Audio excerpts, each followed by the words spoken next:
Cumprimento a todos no santo e bendito nome de Jesus. Como é doce a comunhão dos remidos do Senhor. Oh, quão bom e quão suave é que os irmãos vivam em união. No reino de Deus não há luterano nem anglicano, nem metodista livre, nem presbiteriano, nem batista, nem assembleano. As barreiras que nos separam caem por terra. Jesus Cristo é o príncipe da paz. Ele é o Senhor. Eu trago uma saudação dos seus irmãos metodistas livres. Quero dizer para vocês que Deus está fazendo uma coisa muito bonita, muito linda nesses últimos dias, nesses últimos tempos, algo do Espírito de Deus. O mover do Espírito Santo tem aproximado líderes de igrejas de origem wesleyana, em primeiro lugar. Temos nos reunido mensalmente e é gostosa a nossa comunhão. É proveitoso o nosso compartilhar. Algo bom está acontecendo. Quero dizer para vocês que eu ganhei uma caneca metodista no ano passado. Eu tomo café todo dia com uma caneca metodista. Eu gosto muito dela porque ela é verde também. E no reino de Deus não há lugar para palmeirense, nem para corintiano, nem para colorado, nem para gremista, nem para cruzeirense, nem para atleticano, nem flamenguista, nem para tricolor, nem vascaíno. Irmãos, Jesus é o capitão de um time só. Que coisa boa essa. John Wesley não era separatista. Nós sabemos que ele nunca quis criar uma nova denominação. Aliás, sabemos que ele morreu anglicano. Ele tinha esse espírito mais católico. Ele tinha, eu diria para vocês, aquela frase de Wesley extraordinária.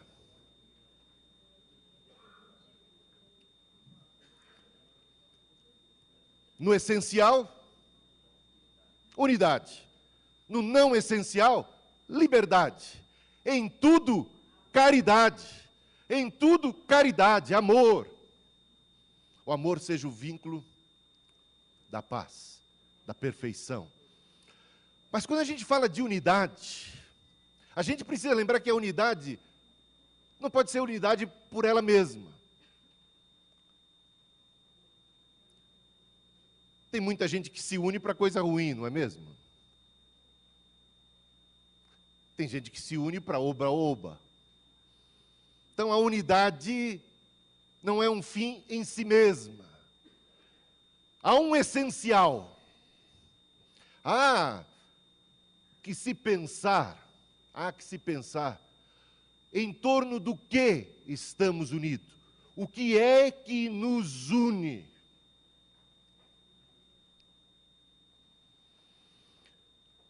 Eu vou compartilhar com vocês algo que se encontra em 1 Samuel, capítulo 2, 3, 4, 5, 6, 7. Até meia-noite é dia, né? Bom, calma lá que a gente vai procurar ser bem breve, o máximo possível. Mas é uma história que se registra aí, e que a gente percebe um contraste muito grande entre dois tipos de ajuntamento, dois tipos de agrupamento, dois tipos de ajuntamento religioso. Um contraste entre o sacerdócio da família de Eli, de Ofni e Finéias, e o sacerdócio de Samuel. Meus irmãos, nós estamos formando a fraternidade wesleyana, que congrega as distintas igrejas de origem wesleyana. E o nosso site é assim, santidadeeunidade.org. Santidade e unidade. A gente percebe que a unidade, como dizia John Wesley, a gente se une para reformar a nação. A gente se une para espalhar a santidade bíblica. A gente se une em torno do Senhor, em obediência a Ele. Em torno da verdade. Em torno de uma missão que nos é comum, de um evangelho que partilhamos. Há um essencial, em torno do qual nós nos unimos. Irmãos, agrupamento, ajuntamento sem santidade, sem verdade, sem o puro e genuíno evangelho de Cristo, sem o Senhor dominando sobre nós, é algo desprezível aos olhos de Deus. Dizia o profeta Isaías, no capítulo 1, no versículo 13, que uma coisa que Deus abomina, que Deus despreza, é o ajuntamento solene acompanhado de iniquidade, associado com iniquidade. Então a nossa bandeira é a bandeira da santidade. Porque Cristo veio a esse mundo para desfazer as obras do diabo. Em todas as esferas da vida. E nós somos para com Deus, em relação a esse mundo, sal da terra, luz do mundo, estamos em missão. E aqui a gente vê o seguinte, que sacerdotes escolhidos por Deus, como foi o caso de Eli e de sua descendência, escolhidos por Deus para serem bênção, escolhidos por Deus para unirem a nação em torno de nosso Deus, se corromperam, se desviaram e trouxeram maldição, derrota, destruição. Havia até, inclusive, unidade em torno desses sacerdotes. Eles eram carismáticos, e a gente vai ver isso. Mas sabe o que aconteceu com Ofni e Finéias? Diz o capítulo 2, que Ofni e Finéias se tornaram filhos de Belial. O que significa isso? Bem, na linguagem de hoje, tá? Traduzindo em miúdos. Filhos do capeta.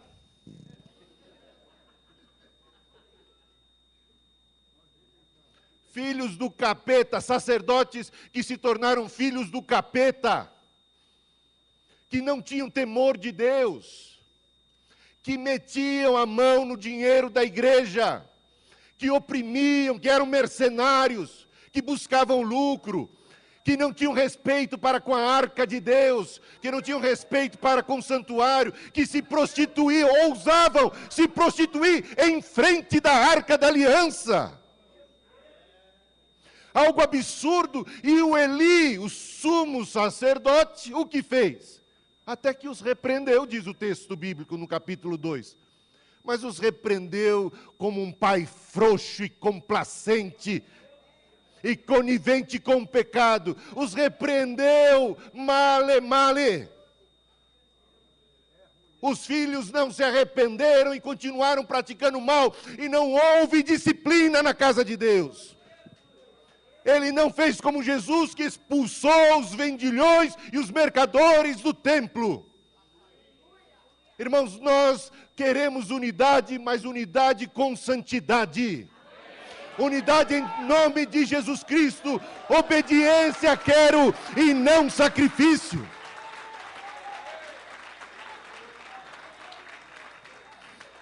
Sabe o que diz mais?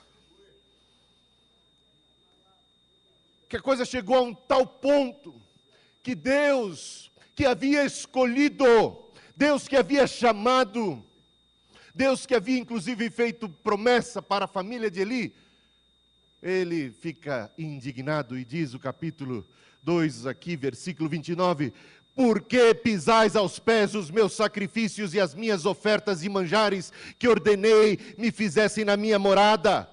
E tu, porque honras mais a teus filhos do que a mim? E tu, porque honras mais a teus filhos do que a mim? E ali veio um decreto de que uma maldição, morte, haveria na família de Eli.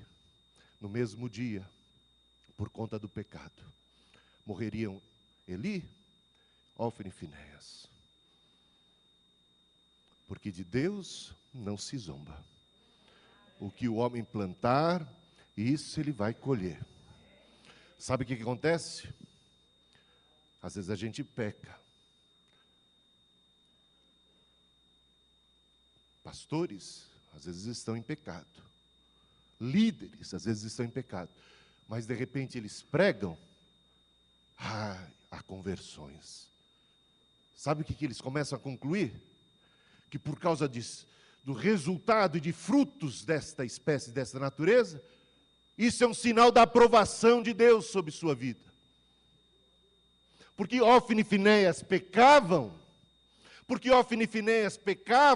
e continuavam a pecar, e nada, absolutamente nada parecia acontecer de juízo contra a vida deles. Deus tem a sua paciência. Aqui diz que houve uma guerra. E nesta guerra, registrada no capítulo 4, 4.000 homens de Israel tombaram, morreram. E houve então uma comoção geral. Chamem nossos sacerdotes. Precisamos da ajuda de Deus, o povo, para continuar na batalha. Precisamos da ajuda de Deus para vencer os nossos inimigos, para vencer os filisteus. E convocaram Ofni e Finéias. Tragam a arca da aliança. Tragam o símbolo da presença de Deus. Precisamos de Deus, precisamos dos sacerdotes. Queremos a arca. Trouxeram a arca.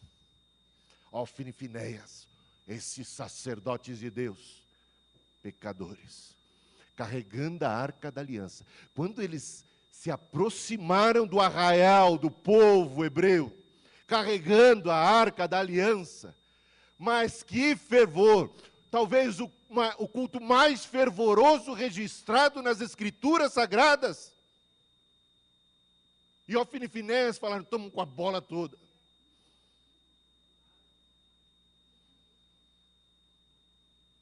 Somos líderes, e há fervor no nosso culto. E fizeram um louvor e uma adoração. E aquele foi um culto de confissão positiva. Naquele culto declararam a vitória.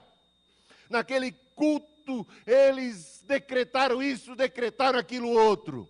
E cantaram e louvaram, e o clamor foi tão alto, o fervor foi tamanho, que até no arraial dos filisteus, até no acampamento dos filisteus que estava distante, foi ouvido tamanho barulho.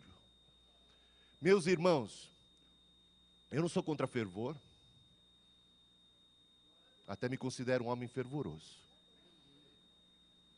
Eu não sou contra barulho, porque acho que há lugar para tudo debaixo do sol. Gosto de dançar, de pular na presença de Deus. Mas tem muito barulho oco. Tem muito barulho vazio. Tem muito culto que é barulho só de homens sacudindo a terra, que não tem ressonância no céu. Nesse dia o barulho que se ouviu foi o barulho de gente, não foi um barulho de Deus. E a gente lembra do culto dos adoradores de Baal, dos profetas de Baal, que eles também fizeram barulho. Mas o fogo não desceu sobre o altar deles. Não é o nosso barulho que provoca o fogo de Deus. É a obediência. Nada substitui a obediência, meus amados irmãos. Sabe o que aconteceu? Eles foram derrotados. Uma derrota acachapante. E nessa batalha morreram Ofni e Finéias. E a notícia da morte de Ofni e Finéias, inclusive a arca da aliança foi parar na mão dos inimigos, que agora tripudiavam. Quando Eli soube da notícia, ele caiu da cadeira e morreu no mesmo dia. A mulher de Ofni estava, ou de Finéias, deixa eu ver aqui, a mulher. Bem, a mulher de Finéias. A mulher de Finéias estava grávida, mas não era a época de dar à luz, faltava ainda talvez 1 ou 2 meses. Mas por conta da notícia, ela deu à luz. E no seu desespero, na sua angústia, ela deu o seguinte nome para o filho: Icabô. Foi-se a glória de Israel. Resultado do pecado na vida do povo.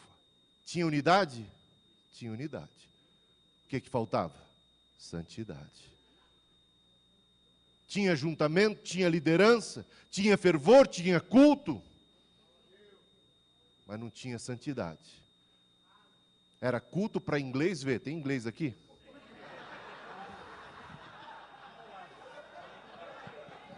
Mas não era para Deus ver. Bom, para impressionar estrangeiro, para impressionar o ser humano, mas que não impressiona Deus, porque está destituído de essência. Meus irmãos, quando os sacerdotes fracassam em adorar a Deus, quando os sacerdotes fracassam em dar glória ao nome de Deus, Deus não vai permitir que seu nome siga sendo motivo de chacota. Sabe o que aconteceu? A Arca da Aliança foi parar na casa do deus Dagon. Lá tinha uma estátua enorme de Dagon e botaram a Arca da Aliança aos pés de Dagon. Ah, mas no dia seguinte, sabe o que aconteceu? Dagon estava prostrado, caído no chão, aos pés da arca. E uma praga se abateu sobre os filisteus, isso se repetiu. Talvez peste bubônica, não sabemos. Eles, os filisteus, tiveram temor de Deus, coisa que Ofni e Finéias jamais tiveram em suas vidas. Eles, diante da arca e diante dos sinais de Deus, eles temeram. Eles disseram: eis aí o Deus, maior do que Dagon. Vamos devolver a arca, mas não vamos devolver à toa, vamos devolver com presentes. Eles tiveram temor de Deus, veja que lição. Os pagãos tiveram mais temor de Deus do que os sacerdotes do Senhor. E o nome de Deus, de alguma forma, foi glorificado nessa situação. A arca foi devolvida. E agora, meus irmãos, já estou terminando. Vamos lá. Segura aí. Que é o seguinte. Mesmo antes da morte de Eli e de Ofni e de Finéias, Deus já estava tomando providências. Lembram de Saul? Quando Saul também se desvia, pratica rebelião. Antes da morte de Saul, Deus já estava levantando Davi. Antes da morte de Eli, de Ofni e Finéias, Deus está levantando um menino, um moço, um adolescente. Capítulo 3, peço que você olhe e veja o que diz o texto. O jovem Samuel servia ao Senhor perante Eli. Naqueles dias, e não é para menos que se diz isto, naqueles dias, nos dias do sacerdócio de Eli, nos dias do sacerdócio de Ofni e Finéias, por conta do pecado, a palavra de Deus era rara, as visões raríssimas. Pode profetizar, mas vai ser na carne.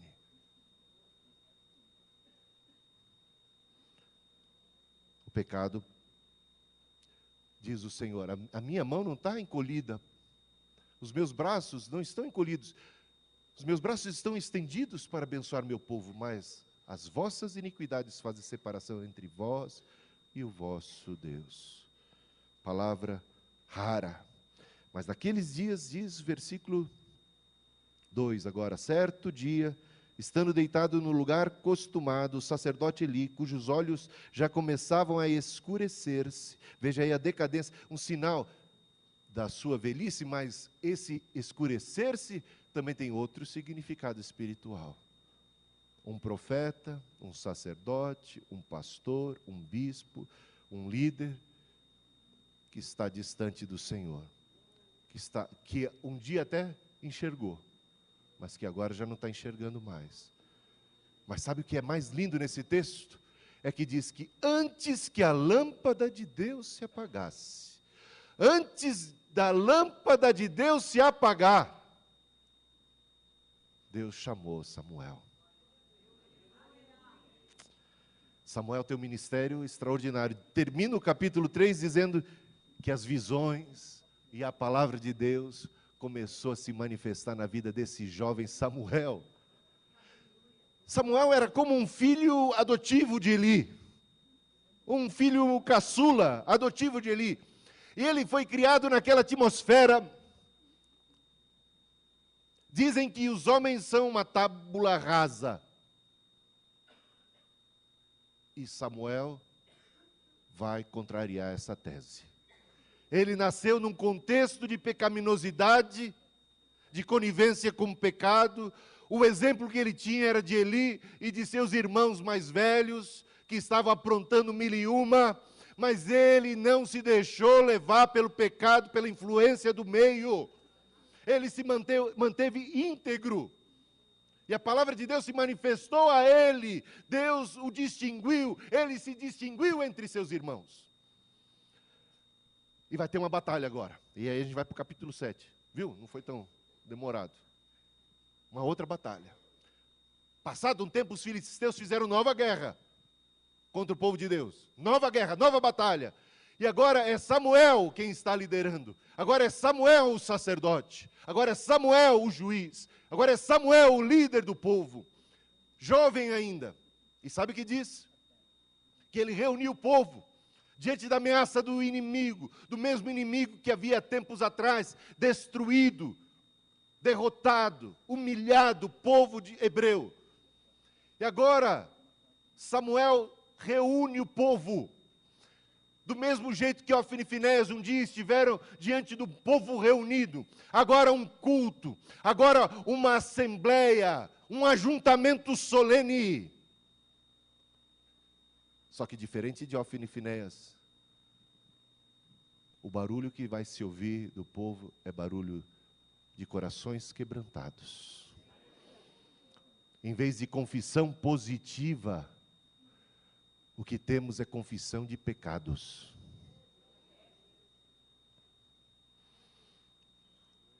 Oração. Humilde oração. Não arrogância, não a presunção, mas oração humilde, de corações contritos e confissão de pecados.